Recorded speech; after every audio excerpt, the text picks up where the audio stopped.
Welcome back, everybody. Your time now, 11:18.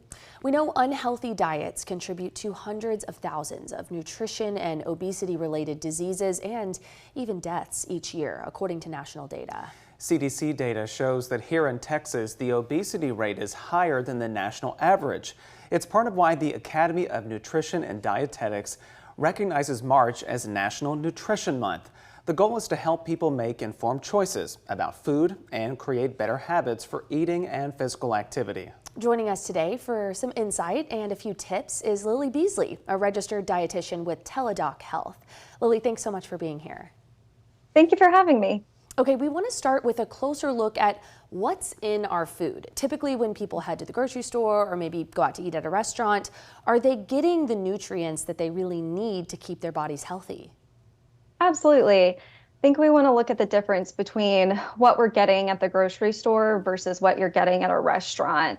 Yes, you may be getting full and satisfied from restaurant food, but they're trying to make it taste good. So very likely you're going to see a lot of that food, even your quote unquote healthier options, cooked in things like saturated fat, added sugar, and sodium, which long term might not be that great for your health.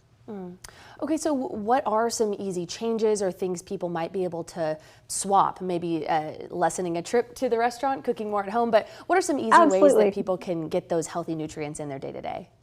I think kind of looking at what your diet and your routine looks like now and thinking about nutrition and health as health by addition. What can I add to my diet that is going to be health promoting? Well, maybe I'm only drinking a cup of coffee in the morning. Maybe I'll add some eggs to that breakfast meal to get a little bit of protein that's going to be a little bit more filling in the morning. Or, maybe instead of doing a sandwich and some chips for lunch where that might, kind of run through your metabolism very quickly, let's maybe add some fiber to that lunch to have it a little bit more filling and get some micronutrients in with that meal. Some very good advice right there. But Lily, sometimes people often turn to fad or crash diets to try to lose weight quickly. What are some of the impacts of that kind of dieting, though? It can cause a lot of nutrition deficiencies right off the bat. So let's take a ketogenic diet, for example.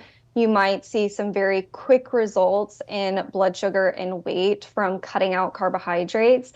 But carbohydrates are your body's main source of energy, and a lack thereof can cause fatigue and brain fog. And so the long-term effects aren't that great. And in addition to that, being on such a high-fat diet for an extended amount of time can also have its own damaging effects. We've seen research showing a complex relationship between mental health and obesity. What would you like people to know about the link between your diet and your mental health?